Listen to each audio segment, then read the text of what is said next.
Aos meus jovens eu pediria que vocês desligassem os celulares e fossem lá atrás em extrema importância, porque já chegou ao meu comunicado que tem muito jovem na hora da palavra saindo, indo com o celular lá para trás. Então, de antemão, já gostaria de estar respondendo isso aqui diante ao altar. Josué capítulo 4, versículo 3. Esse é um momento de muita relevância no culto, gente. Eu estava ali conversando com o pastor Wagner, depois, logo adiante, eu estive falando com a pastora Joana, e é um momento que te dá uma pré-atenção muito grande. É um sentimento parecido de que fôssemos entrar no campo, bater o pênalti e tá tudo empatado. Não que eu tenha medo de falar algo que não é para falar, ou que eu não tenha medo de Deus nunca, mas é o temor de subir nesse altar para ser usado, ser instrumento de Deus. Então eu acredito que Deus vai falar essa noite comigo e contigo. Não sairemos da mesma forma a qual Ele já está falando, amém?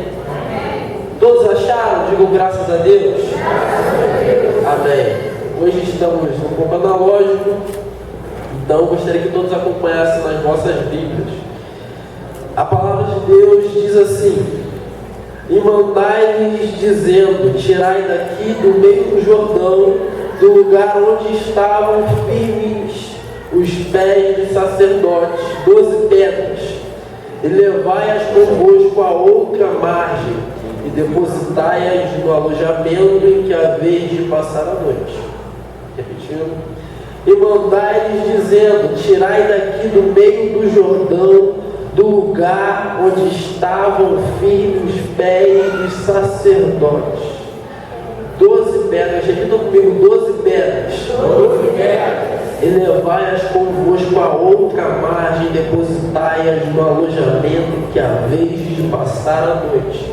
Senhor, meu Deus e meu Pai, esta é a tua palavra, Deus, de uma forma a qual precisamos ouvir. Deus, trate conosco essa noite, Deus, se for um confronto, se for uma palavra de despertamento, ou se for a maior profecia a qual estamos ouvindo, que o Senhor está voltando, Deus, que assim seja, Deus, que o Senhor faça o seu tratar com cada um aqui essa noite no particular, que essa palavra venha como uma flecha, que eu seja apenas um canal, assim como minha perna está tremendo, a minha mão, estou sentindo um calafrio e o meu coração está batendo. Acredito que cada um terá esse sentimento aqui essa noite ao ouvir a tua voz.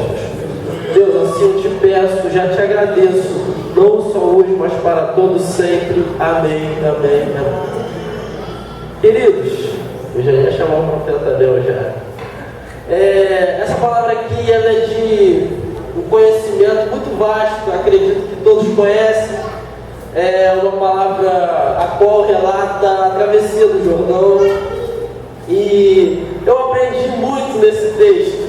Eu já estava com ela engatilhada, preparada desde semana passada, a qual eu estaria aqui ministrando, só que Deus mudou tudo e eu tive mais um tempo de me aprofundar nela. Isso foi interessante. E eu gostaria de compartilhar algumas coisas com você, a qual eu aprendi.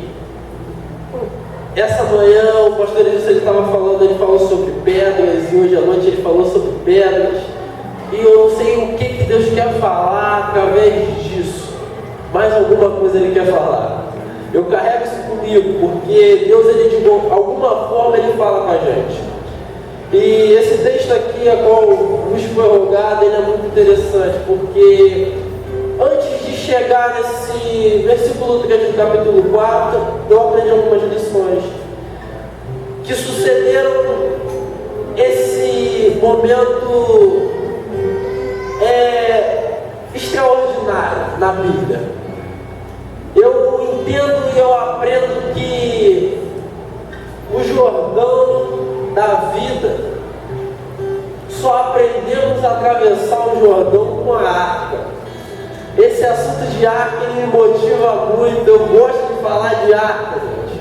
A arca no Antigo Testamento, ela é apontada como a presença de Deus no meio daquele povo, ou daquela vida, ou daquela família, ou daquela casa.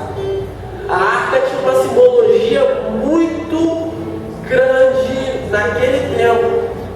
E no capítulo 3, versículo 15, a palavra diz que Josué chega mediante ao Jordão e começa uma travessia, a partir do verso 12.